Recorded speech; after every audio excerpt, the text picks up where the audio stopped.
मुश्किल होती है। थांबो थांबो गाडी। ट्रॅफिक जरी असलं तरी ते सिग्नल आहे, ट्रॅफिक नाही आहे। हां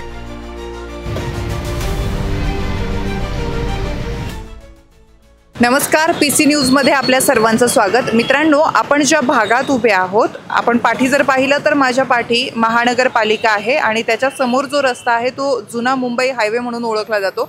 तसेच तो पुण्याहून येतो आणि निगडीकडे जातो। आणि महानगरपालिकेने स्मार्ट सिटी अंतर्गत मी जिथे उभी आहे तो सायकल ट्रॅक आणि पादचारी मार्ग तयार केलेला आहे।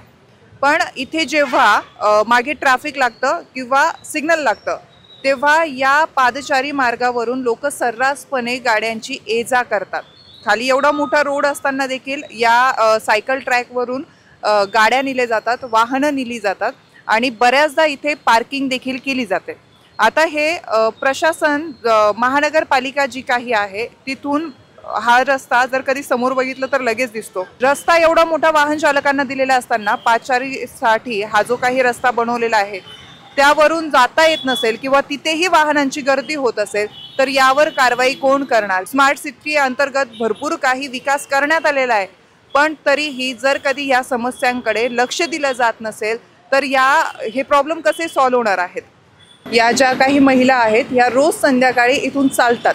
आपण आता त्यांचा अनुभव घेऊयात, कारण त्यांनी आधीही मला हा अनुभव शेअर केलेला आहे। त्या संदर्भात त्यांचं काय म्हणणं आहे, हे जे नियम मोडले जातात या नियमांबद्दल त्यांचं काय म्हणणं आहे आपण जाणून घेऊया। हेलो नमस्ते। एक पुलिस वाला वहाँ पे खड़ा होना चाहिए। हम जब वॉकिंग करते हैं यहाँ से तो कोई हॉर्न भी नहीं बजाता। कभी कभी तो एक्सीडेंट होने का भी डर लगता है, लेकिन ये चलने के लिए बनाया है, ना कि बाइक के लिए बनाया है।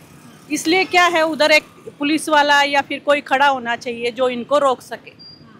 नहीं तो कुछ जुर्माना लगाना चाहिए, इन पे जुर्माना लगाएंगे। कभी भी ये तो सिर्फ चलने के लिए बनाया है ना, तो चलने के लिए यूँ जाना चाहिए। तो जिसने भी ये रोड बनाया है उसने डिसीजन लेना चाहिए। जैसे हम घर के लिए हम खुद डिसीजन लेते हैं कि दरवाज़ा बंद रखो, ये रखो, तो जैसे ये रोड बनाया है तो वैसे वहाँ पे डिसीजन लेना चाहिए ना कि यहाँ से बाइक ना जाए। इन्होंने पाथ बनाया है, ये इन्होंने डेनमार्क को सोच के बनाया है, पर इन्होंने कोई सर्वे नहीं किया कि हमारे कितने लोग साइकिल से चलते हैं। जब साइकिल से हम लोग चलते नहीं है तो साइकिल का ये बनाने का कोई मतलब नहीं है। इससे तो रोड बड़ी करते और फुटपाथ छोटा करते। अब सच में लोगों को मुश्किल होती है कि इतनी छोटी रोड है, भीड़ इतनी है, तो वो जब जाम लगता है तो क्या करें बेचारे, फिर इस पे चलेंगे ही चलेंगे। तो बिना सोचे समझे इसको बना दिया है। एवढा मोठा रस्ता बनवलेला आहे आणि हा जो सायकल ट्रॅक आहे किंवा हा जो पादचारी मार्ग आहे तो नागरिकांसाठी आहे। नागरिक म्हणून तुम्ही पण येतात, मग तुम्ही वरतून का आले? तर ट्रॉफिक इथं तुमच्या नाही का गाठ इकडनं नाही ना। ट्रॅफिक जरी असलं तरी ते सिग्नल आहे, ट्रॅफिक नाही आहे। हां सिग्नल आहे, ते सिग्नल सुटणारच आहे। ओके मग ठीक आहे ना, परत नेक्स्ट टाइम येत नाही। म्हणजे आपल्यासाठी, आपल्या सिटीसाठी एवढं सगळं चांगलं असल्यावर हे आपण जपायला पाहिजे की नाही? आपलं कर्तव्य आहे की नाही? हो जपायला पाहिजे ना। ठीक आहे, नेक्स्ट टाइम येणार नाही ना। थांबो गाडी। नाही थांबवणार, नहीं रुकते हो, नाही थांबव। त्याबद्दल आता नको सिग्नल चालू आहे, असू द्या ना,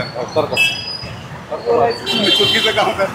मंडळी, आपण इथल्या काही पादचाऱ्यांसोबतही संवाद साधलाय आणि जे लोक बेशिस्तपणे खालचा रस्ता सोडून वरच्या सायकल ट्रॅकवरून गाडी चालवतायत त्या लोकांसोबतही बोलण्याचा प्रयत्न केलाय। काही जणांना आपण थांबवलंय, काही प्रश्न विचारले तर त्यांच्याकडे कदाचित त्या प्रश्नाची उत्तरं नव्हती की त्यांनी का नियम तोडले, ते का नियम तोडतात या प्रश्नांची त्यांच्याकडे उत्तरं नव्हती, तर काही जणांनी पळमार्ग काढलाय। आता प्रशासन या सर्व गोष्टींकडे लक्ष देणार का? या बेशिस्त लोकांवर कारवाई होणार का?